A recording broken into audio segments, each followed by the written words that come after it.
부동성에 영향을 주는 것은 금리입니다. 금리 정책. 금리를 낮추면은 사람들이 돈 빌리기 쉬워가지고 사업도 하고 집도 사고 이렇게 하지 않습니까? 그거를 그 미국의 버냉키 이 사람이 와가지고 헬리콥터로 돈을 뿌렸거든요. 그래서 그 헬리콥터 돈을 뿌렸다는 표현을 썼어요. 그 사람이. 그렇게 뿌린 돈이 우리나라 돈으로 4천조 원이에요. 4천조 원.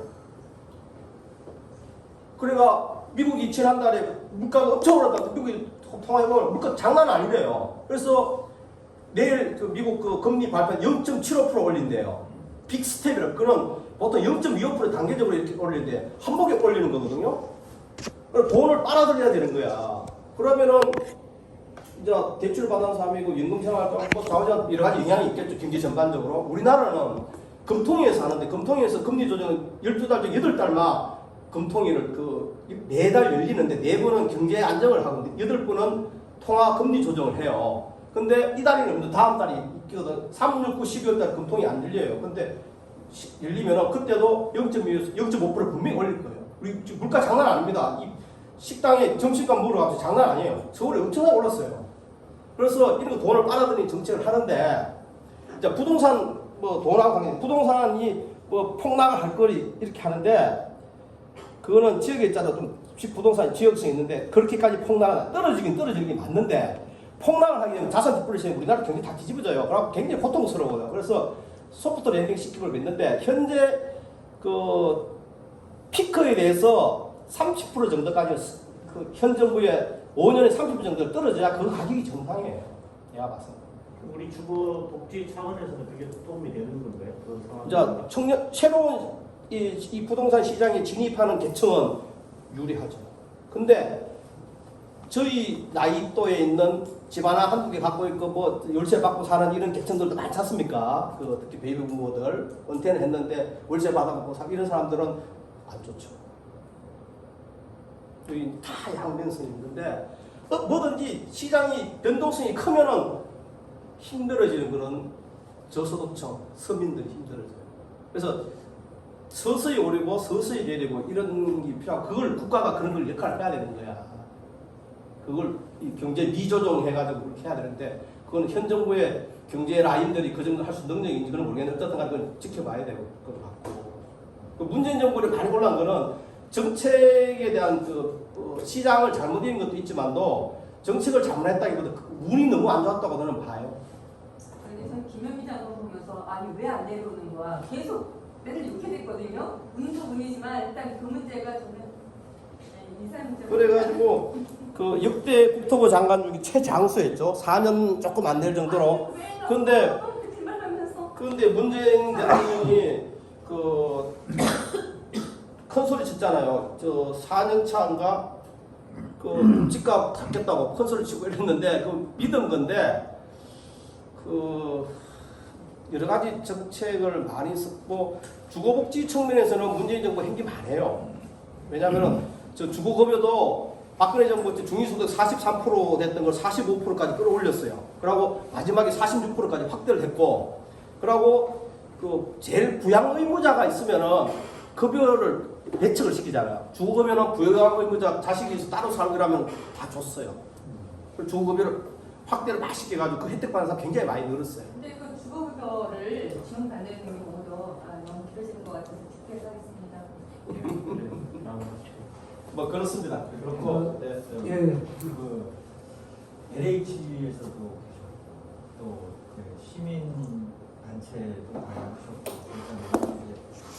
저희 이게 생활 정치인데 우리가 애기를 낳아서 대학을 가르치고 나면 취직을 하든 못하든 걔들이 독립을 하고 또 결혼을 해서 집을 갖고 이래야지 이제 우리가 정상적인 사회 시스템인데 이 폭등한 집값에 도저히 감당할 수가 없네요. 저도 지금 아들 2명 대학 졸업을 앞두고 있는데 뭐 주거복지 조례를 기초자치단체마다 하는 방법도 있고 또 법을 바꾸는 방법도 있고 재정을 투여하는 방법도 있는데 마지막으로 이제 교수님께서 이걸 전부 다 조율해서 할 수 있다면 우리 청년들을 진출시키고 독립시키고 재생산시키는 이런 구조에서 어떤 정책 구상들을 우리가 준비를 해야 할지 그거 알면 제가 기재부 장관 해야 되나? 그래도 뭐 이렇게 하는 게 좀 제일 긍정적인 방향이 아니겠느냐. 가장 그 안타까운 거는 해방 이후에 우리나라 정부가 수립되고 토지개혁, 농지개혁 거기서부터 출발을 해야 돼요. 사실 북한은 무상물성 무상본배 해가지고 그 농민들이 소작인으로 막 살다가 땅을 주고 하니 묵고 살게 해주고 하니까 공산당이 2년도 모르고 무조건 찬성해가 김일성이 빨리 정권을 잡은 거거든. 남한은 기본적으로 이 지주계층들이 있었거든요. 그래서 무상물수 무상분배를 못했어요. 그래서 무상물수 무상하면서 3정도 9,000평 이렇게 하고 했는데 그 불안정을 하지만은 불안을 해가 농사짓게 했는데 그게 경제 성장이 되면서 산업화되면서 토지가 집벽되고 이렇게 또 개발되고 하다 보니까 사유지가 너무 많은 거야. 그래서 저 사유주의나 공산주의나 주거복지가 되는데 국경유지가 다 막 이스라엘, 북구라파, 싱가포르, 일본도 우리보다 많아요. 그래서 그런 부분이 좀 있고 이제 자녀들 있고 저도 뭐 아들 둘이 있습니다만 그 항상 고민이죠. 고민인데 그걸 부모가 해결해 주려고 하는 건 나는 포기했어요. 해줄 수가 없어요. 그거는 그들 세대가 감당해야 될 몫이라고 생각을 해요. 단지 플러스 알파 그나마 그 몫을 부담을 어깨를 좀 내려줄 수 있는 여러 가지를 정책적으로 조율을 해야 된다. 그거는 아까 말한 정치인정부가 청년을 주택 50만 원 디테일하게 정책 설계해가지고 부담을 적게 해야 되는 건데 모든 것을 우리는 기본적으로 집을 사고 팔고 소유하는 개념으로 가지고 있다 보니까 분양주택을 사고 이렇게 하는데 이사한다 2년마다 이사 다니기 힘든 나는 이사를 10몇 번 다녔는데 안 다닌 것만 해도 행복하더라고. 그럼 애들도 정서가 안정이 되고 좀 전세주택이든 뭐 임대주택이든 자기의 커뮤니티 형성이 되고 뭐 그런 쪽으로 하는 것도 필요하고 그러고 그 능력 되는 사람은 또 그렇게 하고 부모들이 뭐 요즘은 자산과 부모들 자식들 정의도 마약 한다는데 그건 각기 계속 정책적으로 다 해결할 수는 없어요. 내가 봐도. 어떻든 정책적으로 하는 건 플러스 알파로 미조정에 해주는 건데 그거는 그들 세대가 감당해야 될 몫이라고 생각해요. 근데요. 가혹한 말일지 모르겠지만. 근데 임대사업자들에게 큰 혜택을 줬던 것도 사실은 임대주택 이런 것들을 더 이렇게 늘리고 그다음에 세입자들에게 혜택을 주기 위해서 그렇게 했던 거 아니에요? 이건 뭐 그런 것도 있을 수 있는데 국가에서 공공 임대주택을 짓고 주거급여를 하니까 예산이 너무 많이 드는 거야. 그래서 빈간이 있는 주택 재고를 좀 활용을 하자. 그래서 그 사람들 이 임대주택 사업 등록을 하면은 그나마 법에서 8년 정도는 임대하게 했으니까 그래서 8년 정도는 안정되게 민간의 그 재고를 해가 주택을 공급하면 전세 시장, 임차 시장이 안정이 될 거라고 판단을 하고 그 정책을 했는데 좋은 정책이죠. 문제는 그 세금을 너무 과도하게 깎아준 거야. 그러니까 시장에 있는 사람들은 그 보면 이게 허점이 있네. 그러고 또 그 허점만 강의하고 유튜브 천재예요. 그러다 보니까 그 돈도 시중에 풀린 데다가 막 몰린 거예요. 그래서 집을 사가지고 임대 사업을 많이 하고 지금 그래서 정부가 아차 싶어가지고 그 후에 그 1월달인가 2년 뒤 1월달에 정책을 내가지고 아파트는 하지 마라. 아파트 임대 사업 못 한다 하고 나가고 다시 막 이렇게 하는 걸 이렇게 했고 그래서 그것도 4년 단기 4년 장기 8년인데 단기 4년은 없애버렸어요. 기존에 하던 사람만 완료되면 끝나고 8년 정도 유지. 그래서 좀 바뀌었는데 그 효과를 보려면 또 몇 년 기다려야 되지. 그런 상황이에요.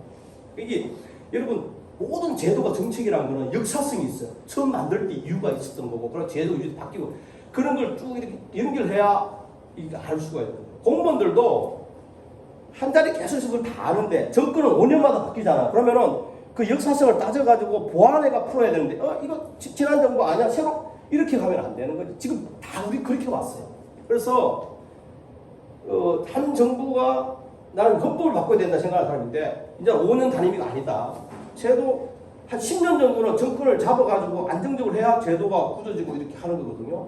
싱가포르가 그 약간의 독재설이 이광용 총리가 30몇 년 집권하면서 그 다민족 국가잖아요. 그러면서 이 나라에 오는 모든 사람 집 문제는 국가가 해결해 주겠다고 한 거예요. 그래서 국가 세금을 계속 땅을 샀어요. 개발하고 간척하고 해가지고 국가가 가지고 있는 땅이 81%가 돼요. 그래서 청년들의 결혼해가지고 친구하면은 집을 하나 거의 주다시피 해요. 그 이제 CFA라고 기금이 있는데 그걸 이제 그 건강기금, 우리 국민연금하고 건강보험하고 다 합친 그런 건데 그 기금에서 34%를 월급이 34% 들어가거든요. 그 중에서 14%막 20% 정도는 집값 빌릴 때 계약금 줘요. 그러고 장기로 또 민간에 받아가지고 갚아 나가면 돼요. 그러고 그 주택을 평생 한 번 받아요. 그러고 한 번 팔 수가 있어요. 그런 기회를 줘요. 그런데 한 번 팔고 나머지 민간에서 자기가 해결해요. 그래서 한 번은 기회를 주는 거예요. 그런 식으로 이렇게 합니다. 그래서 정권이 너무 자주 바뀌는 게 안 좋더라. 아, 이 정도 생각하면 뭐 하실 말씀 또 더 확인하실 말씀이 많겠지만 아까 교수님 말씀하신 대로 추가로 궁금하신 점이라도 뭐 있으면 교수님 연락처로 공유할 테니까 추가로 좀 질문 확인해 주시고요. 뭐 자연스럽게 이제 마무리 그 질의응답 속에서 이루어진 것 같고요. 그래서 긴 시간 우리 또 좋은 배움의 자리 제공해 주신 우리 교수님께 뜨거운 박수 부탁드립니다.